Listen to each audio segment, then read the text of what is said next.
Have you ever looked at one of those ancient family trees and just seen a long, kind of boring list of names and dates?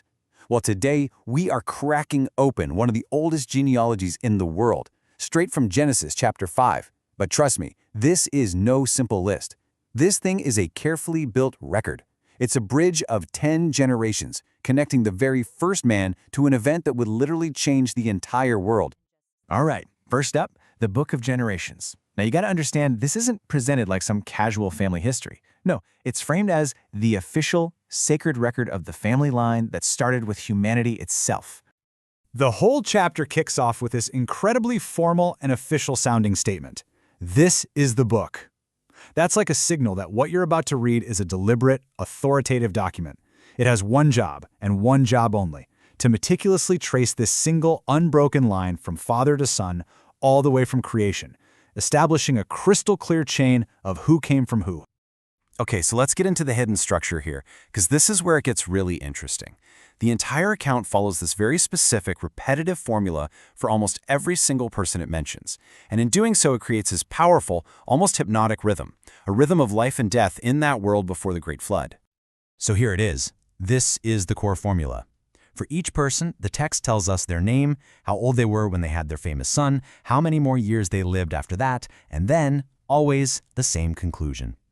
As you read it, you fall into this predictable cadence: birth, life, and then death, over and over and over again. Let's break that formula down a little more. You've got 4 key pieces of information. First, how old was the dad when the next guy in line was born? Second, how much longer did the dad live? Third, what was his total lifespan? These 3 things create a continuous chain connecting each generation, but it always ends with that 4th point, the inevitable end. Their time was up. So let's see how this whole thing actually works in practice, because for a pattern to have any real power, you have to see it established, right? You have to feel the rhythm. And the text does this with a line of men who lived for nearly 1,000 years each. And where else could you possibly start? It all begins with the first man himself, Adam. He's the prototype, the one who sets the standard for everyone who comes after. Now just look at the scale of these numbers for a second. Adam lived 130 years before he fathered Seth. Then he lived for another 800 years. That's a grand total of 930 years. This isn't just a long life. This immediately sets the stage for the epic, almost mythical framework that we're dealing with here. But after 930 years, after being the first human, after starting the entire human race, the formula hits its final, stark conclusion for Adam. The same simple phrase that's going to cap off almost every story on this list. And the story just keeps rolling. The line continues, and that rhythm picks up right where it left off with Adam's son, Seth. And here we go again. You can see it's pretty much the same deal for Seth. The numbers are a little different, sure, but the formula, it's exactly the same. It just reinforces that monotonous, predictable cycle of birth, long life, and then death. And just like his dad, Seth's long life ends with that exact same final phrase. This rhythm just keeps repeating for the next few guys in line, and it's meant to do that. It's supposed to lull you into this sense of predictability because that's what makes the exceptions so powerful. And right when you think you've got it all figured out, bam, the text shatters the pattern. It does this intentionally to make us sit up and pay attention. There are 3 people in this list who do not follow the formula, and they are the absolute keys to understanding the real story being told here. The first major break is this guy, Enoch. He's the 7th generation from Adam. Now, we get his age, but the formulaic ending? It's just gone. It doesn't say, and he died. Instead, we get this incredibly mysterious and profound statement. He was not, for God took him. His story doesn't end in death. It ends in this divine mystery. It marks him as someone completely different, someone exceptionally special. So the next break in the pattern is a totally different kind of anomaly. It's not about avoiding death. It's about pushing life to its absolute limit. It makes you wonder, right? In this line of incredibly long-lived men, who reached the absolute pinnacle? Who lived the longest?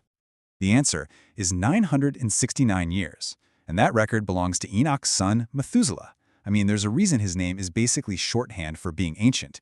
He is the oldest man mentioned in the entire biblical record, the absolute high-water mark for human lifespan. But here's the really crucial point. perspective. This chart shows Methuselah's staggering 969 years. He even outlived Adam. But then look all the way to the right at his own father, Enoch. Enoch lived a comparatively short 365 years. The contrast is huge, and it seems to be making a point. A long life was great, but a righteous life, well, that's what truly set you apart. The final anomaly is a man named Lamech. Now, his break from the formula isn't about his life or his death, it's about something he says. When his son is born, he doesn't just name him, he gives a prophecy. He names his son Noah, and he says this kid is going to bring comfort and relief from the curse on the ground. For the very first time, this backward-looking record is broken by a hopeful look to the future. This slide lays it all out just perfectly. You're looking at 10 generations that form a single, unbroken chain. It starts with Adam, the first man, and it leads step by deliberate step to one single person, Noah, the 10th and final name in this ancient pre-flood lineage. So what's the big takeaway here? This chapter isn't a census of everybody who was alive. It's a highly curated, purposeful story disguised as a family tree. Its entire job is to establish the ancestry and legitimacy of Noah. It's a historical bridge, carrying the story from Adam directly to the man God will choose to save humanity, along with his 3 sons, who will go on to repopulate the entire post-flood world. And all of this leaves us with one last big thought to chew on. When we look at a text like this, with its incredible lifespans and its very deliberate narrative structure, are we looking at a precise scientific record of history? Or are we really seeing a masterfully told story about faith, about a chosen family line, and about a divine purpose slowly unfolding through the generations? You know, maybe the real answer is that it's meant to be both.